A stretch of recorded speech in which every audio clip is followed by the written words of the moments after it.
Говоря о проделанной министерством работе, Зелимхан Котиков отметил, что усилия ведомства были сосредоточены на исполнении мер социальной поддержки граждан, обеспечении установленных законодательством социальных выплат, пособий и компенсации различным категориям граждан, снижении напряженности на рынке труда.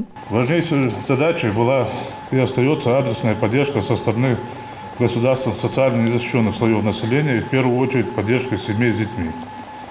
В 2017 году своевременно и в полном объеме производились выплаты ежемесячного детского пособия, единовременного пособия на рождение ребенка, ежемесячного пособия по уходу за ребенком, пособия женам военнослужащих, пособия на погребение.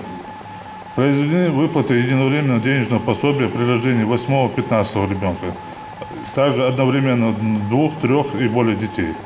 Своевременно и без задержек выплачиваются другие выплаты, компенсации и пособия. В прошлом году на санаторно-курортное лечение было предоставлено 147 путевок, обеспечено бесплатным проездом 2184 инвалида. Выплачена компенсация за проезд 1026 гражданам из числа реабилитированных лиц. Перечислены средства на улучшение жилищных условий семьям погибших участников Великой Отечественной войны в размере более 1,5 миллиона рублей. Организована, проведена в 2017 году летняя оздоровительная кампания. В проведении ее приняли участие 4 республиканских лагеря. Это, значит, детский оздоровительный лагерь Эрди, Комарова, Нефтяник и лагерь курорта Ингушетии.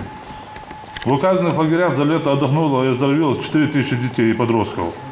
В первоочередном порядке путевки в детские лагеря предоставлялись детям, находящимся в трудной жизненной ситуации, в том числе детям-инвалидам и детям из малоимущих и неполных семей. По окончанию отчета у депутатов возникло немало вопросов, да и в процессе подготовки к заслушиванию доклада к парламентариям от самих жителей поступило десятки обращений с просьбой разобраться. У меня вопрос.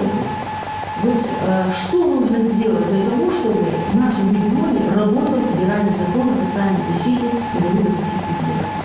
Люди, инвалиды, ставшие до 1 января 2005 года, они вошли в федеральную программу. Начиная с 2005 года, с января месяца, это республиканская программа. Республиканская программа сегодня у нас не работает. По федеральной программе, да, нет, мы эти деньги выплачиваем инвалидам. У нас на 2017 год стояло 254 человека, вот мы сейчас 15 выдали, осталось где-то 238 человек у нас по этой программе.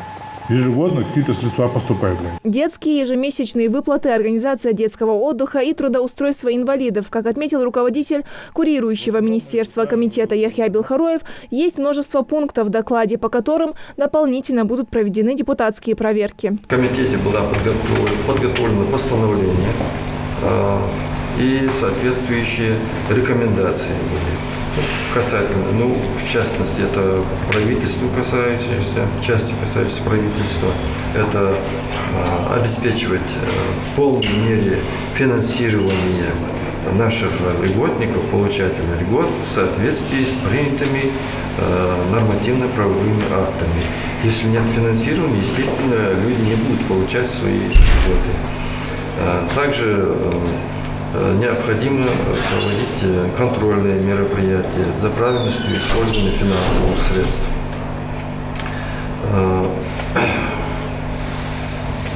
Также Министерству труда республики в соответствии с посланием главы республики необходимо подготовить документацию на строительство нового здания Псидарского дома-интерната.